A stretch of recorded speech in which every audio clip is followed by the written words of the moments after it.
votre parcours, c'est également la participation à une série de courts-métrages, Les Fables de La Fontaine, avec la participation d'AT et de TF1.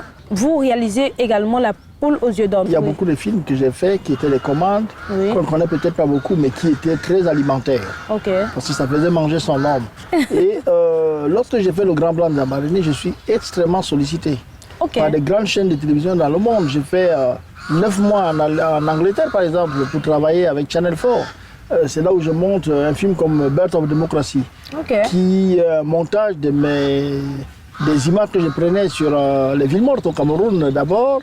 J'ai fait Sowai.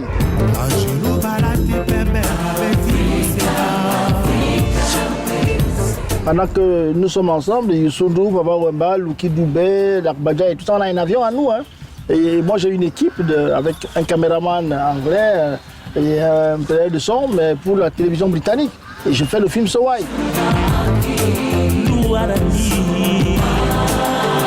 Ça, c'est des périodes où j'ai fait des grands films que j'aime beaucoup regarder. J'ai fait énormément de films qui ne sont pas des films de salles médiatisées comme cela, mais qui sont des grands films documentaires ou fiction documentaire.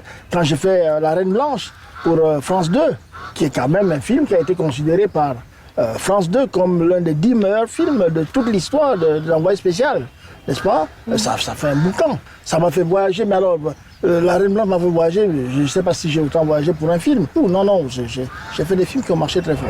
Ça ne peut pas attendre la récréation ou la sortie des cours? Ici, c'est moi qui juge des opportunités, pas les maîtres. En 1995, on a Le Maître des éléphants.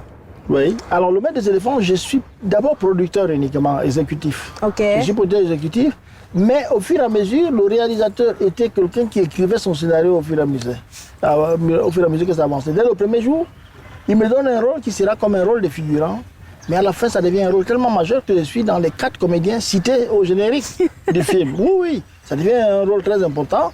C'était l'Africain enseignant un peu révolutionnaire, n'est-ce pas? Et donc, oui, Le Maître des éléphants, j'ai fait la production. Ça, c'était, si on peut parler sur le plan financier, les grandes périodes de ma vie.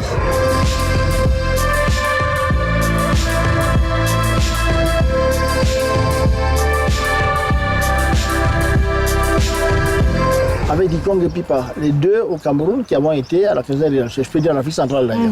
Mais j'ai été aussi à un certain regard avec Sango Malo. Donc à Cannes, en sélection officielle, voilà, j'ai été avec ces 2 films. En 2018, un nouveau film, Les Gouverneurs de la Rosée. Qui n'a jamais été fini. Pourquoi? Parce que l'optique, j'étais parti sur un film qui avait une partie très chère. N'est-ce pas? Aujourd'hui, peut-être avec tout le côté numérique qui s'est développé, on pourrait le faire, mais c'est pour ça que ça n'a pas été fait. Mais moi, ça reste comme un de mes manques. Et beaucoup de réalisateurs africains, je m'en suis rendu compte brusquement, ont toujours un projet qui manque. Mais moi, il faut que je le réalise. Semen Ousmane est parti avec Samori qui lui a été toute sa vie. Il a rêvé de faire Samori, il ne l'a pas fait. Il n'a pas fait. Idrissa Ouedraogo est parti avec un projet qu'il voulait faire sur Boukari Koutou. Mais sur Boukari Koutou, un personnage burkinabé, mais il a fait quand même une version moins chère que ce qu'il voulait, parce qu'il voulait. Peut-être il va falloir que je fasse une version de Gouverneur de la Rosée qui soit moins ce que je voudrais, mais bon, qui soit